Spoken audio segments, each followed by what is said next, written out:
Oh,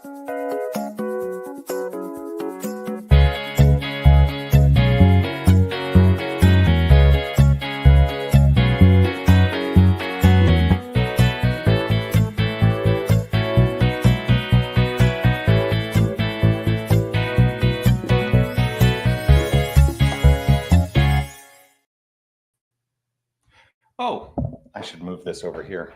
There. I realized I hadn't moved my microphone into the spot that it needs to be for the best sound quality. Hi, everybody. I'm here now. It is Wednesday, October 23rd, 9 a.m. It is time for the Mindful Moment. I'm Dr. Jonathan Zenz, the Senior Minister at Unity of Tucson. Unity of Tucson is, of course, an inclusive and loving spiritual center right here in Tucson, Arizona, where our purpose is to offer and explore the principles of new thought in order that we may master spiritual understanding, find personal purpose, and develop a spiritual path. That's what we're here to do.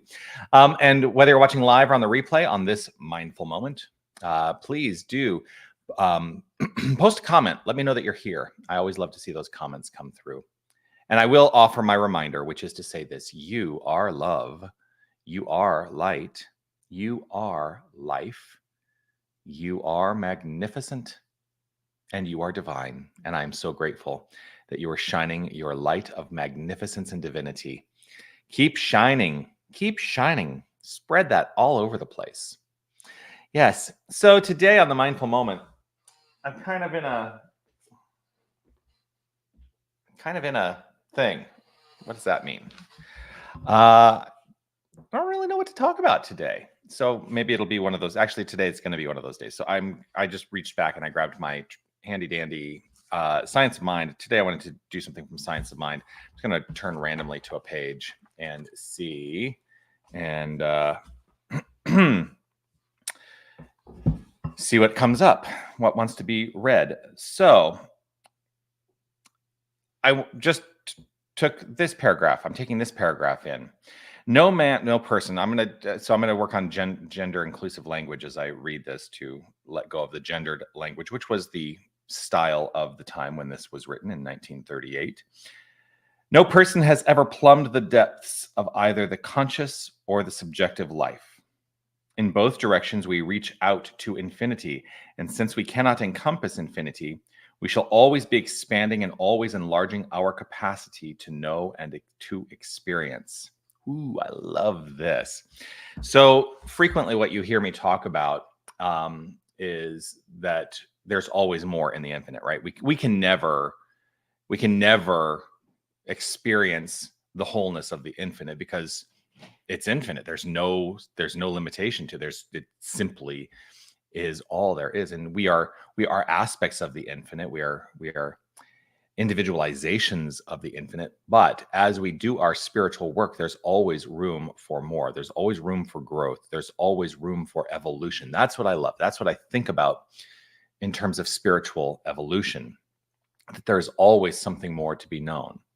And so that's why I spend a lot of time really looking at the exploration of what's next and not getting myself too rooted in past paradigms, past principles that perhaps we have moved on from, in the Science of Mind. And so the Science of Mind was written, well, this version of it is the 1938 version. There is a version of it from 1926.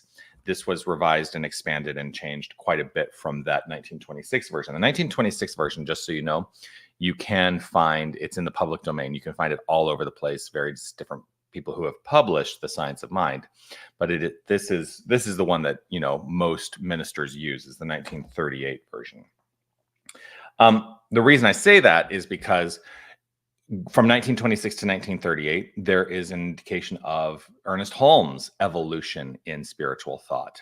And I think that, we've come a long way beyond this. I mean, let's face it, this is almost 90 years old. And I think that we have evolved even past that.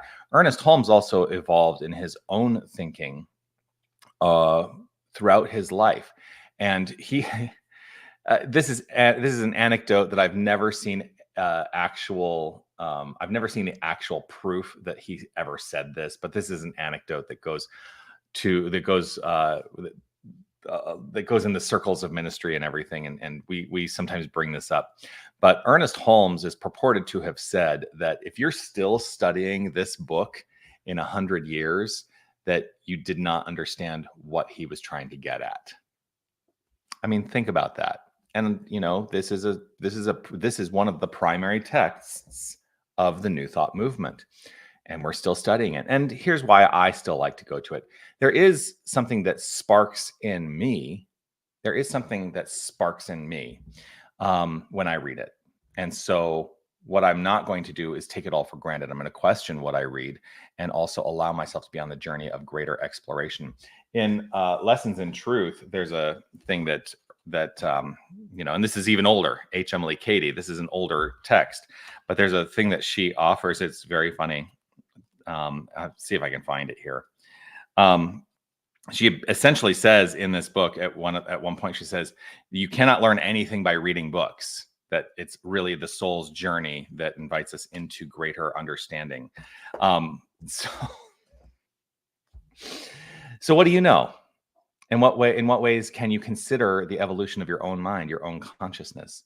That's, I think, the question today, knowing that there is an infinite capacity for greater exploration. And I think we should all be on that journey. A lot of what I do and did for a little while, for a couple of years, was really be on the exploration of the intersection of quantum physics and spirituality. That's what we mainly looked at in my advanced consciousness studies, which is the program that allowed me to, get a doctorate from Emerson Theological Institute. And, sometimes you ask me to talk about that, and I try to simplify it as best I can, but it's very complex, I think. And quantum physicists will be the first to say, if you think you understand quantum physics, you don't understand quantum physics. Nobody, It is what it is. Anyway, let's pray for some spiritual evolution. I see Mirta saying, can't see video or audio. My phone is acting up. It may be on our side too.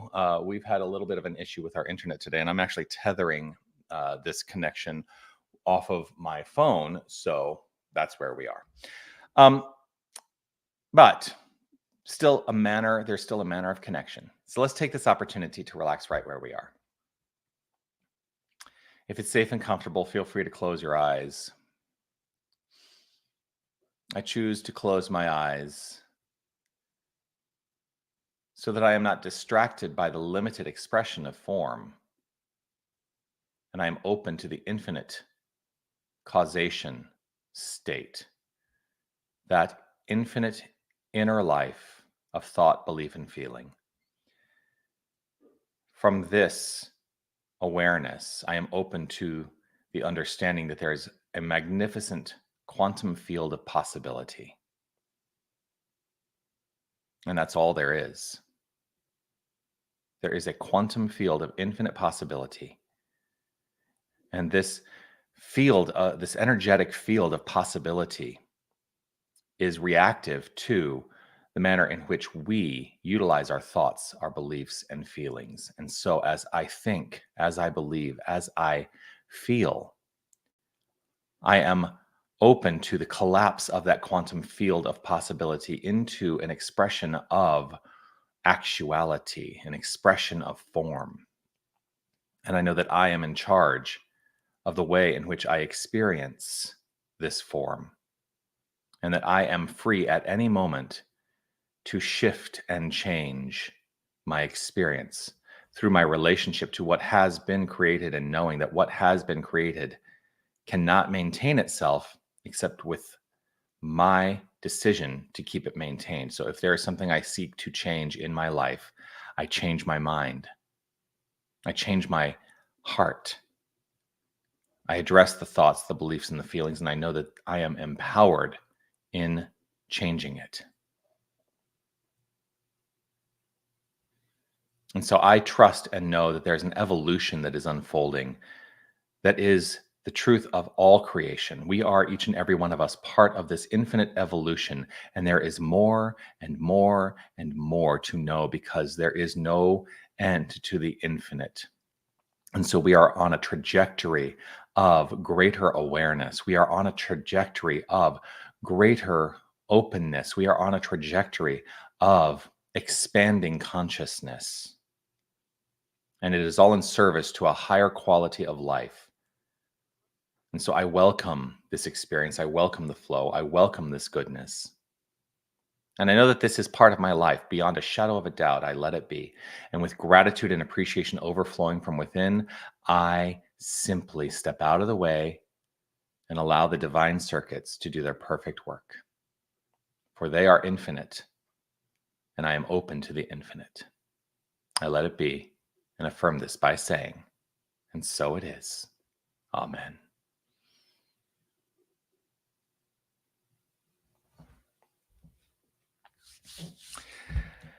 And so it is. Always a delight to share this time with you. I'm grateful to have this chance to connect. And I'll look forward to seeing you again tomorrow. I'll be back at 9 a.m. for the Mindful Moment.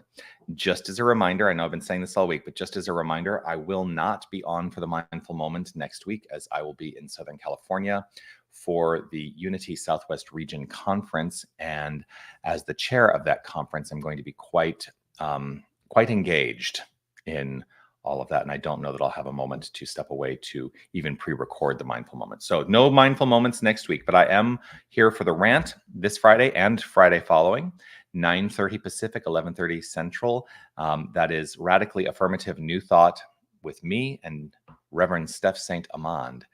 And I would look forward to seeing you for that as well. So that's it.